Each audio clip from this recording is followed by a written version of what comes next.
आसमान में उड़ता एक ऐसा बाज जो दुश्मन की आंखों में धूल झोंक देता है। हम बात कर रहे हैं अमेरिका के B-2 स्पिरिट स्टेल्थ बॉम्बर की, जो न सिर्फ एक युद्ध मशीन है बल्कि अंदर से किसी लग्जरी होटल सा लगता है।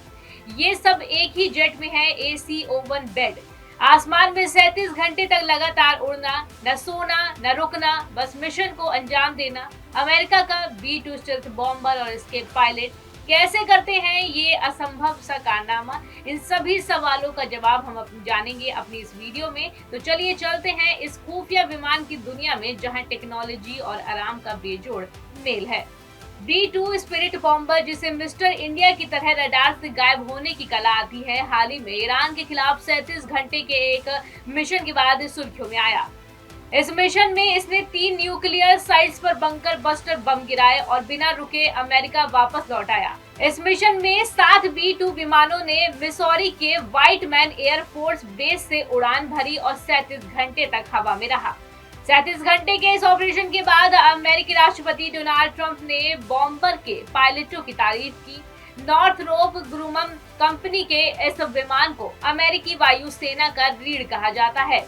अफगानिस्तान में तालिबानियों को खदेड़ने के लिए 2001 में अमेरिका ने इसका इस्तेमाल किया था। उस वक्त 5 B-2 बॉम्बर ने तालिबानियों के ठिकानों पर भारी बमबारी की थी। बॉम्बर की कीमत $2 बिलियन है, यानी करीब 1734 करोड़ रुपए। जानकारी के मुताबिक इस स्टील्थ बॉम्बर के कॉकपिट में एक छोटा सा रेफ्रिजरेटर और ओवन लगा है, जिससे पायलट आसानी से अपना खाना गर्म कर सके। इस स्टील्थ बॉम्बर को उड़ाने के लिए कम से कम 2 पायलट की जरूरत होती है। इस जेट में नींद के लिए एक स्पेस बनाया गया है, जहां एक पायलट आसानी से सो सकते हैं। इसके अलावा जेट में एक शौचालय भी बनाया गया है, यानी कि वॉशरूम, जिसका उपयोग पायलट करते हैं। विमान की सीट को आरामदायक बनाया गया है, जिससे पायलट आसानी से लंबी दूरी तक इसे उड़ा सके। इस स्टील्थ बॉम्बर का पहली बार 1989 में परीक्षण किया गया था। B-2 बॉम्बर की क्या है खासियत? ये 6000 किलोमीटर तक बिना ईंधन भरा उड़ सकता है। पहला इस्तेमाल ऑपरेशन एलाइड के दौरान हुआ था।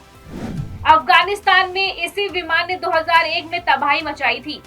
ये बॉम्बर 69 फीट लंबा और 17 फीट ऊंचा है।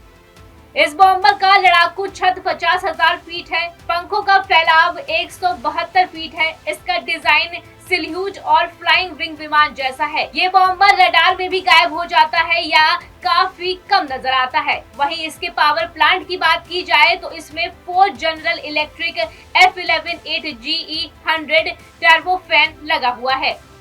कंपनी के दावे के मुताबिक ये स्टील्थ बॉम्बर 50,000 फीट से अधिक की ऊंचाई तक भी पहुंच सकता है। ये जेट 20 टन का पेलोड को आसानी से ले जा सकता है। जानकारी के मुताबिक B-2 विमान $2.2 अरब, करीब 19,000 करोड़ रुपए से अधिक की लागत से बनाई गई है। यही नहीं, इसके जरिए 200 फीट गहरे कंक्रीट बंकरों को भेदने की क्षमता रखने वाले 13,600 किलो के जो बंकर बस्टर बम GBU-57 गिराए गए। उनमें से प्रति बम की लागत करीब $20 बिलियन, यानी कि करीब 173 करोड़ रुपए है। एक्सियोस के मुताबिक ईरान पर हमला करने से 3 दिन पहले डोनाल्ड ट्रंप ने व्हाइट हाउस में सुरक्षा अधिकारियों की एक सीक्रेट मीटिंग की थी। ट्रंप ने इस बैठक में अधिकारियों से पूछा था कि क्या B-2 बॉम्बर से ऑपरेशन सफल हो जाएगा। सुरक्षा अधिकारियों ने इसके जवाब में कहा हाँ, जिसके बाद ट्रंप ने सभी अधिकारियों से तैयार रहने के लिए कहा था। आखिर में ट्रंप ने इससे अटैक करने की परमिशन भी दे दी, जिसके बाद इसने ईरान पर हमला किया। तो ये था अमेरिका का B-2 बॉम्बर, जो न सिर्फ दुश्मनों के लिए खतरा है बल्कि अपने पायलट्स के लिए एक उड़ता हुआ घर भी है। आपको क्या लगता है कि क्या ये टेक्नोलॉजी का चमत्कार नहीं है या फिर कुछ और है? कमेंट में अपनी राय जरूर रखें। धन्यवाद। न्यूज कोरिडोर्स आप हमें YouTube पर, Instagram पर, X पर और Facebook पर फॉलो कर सकते हैं।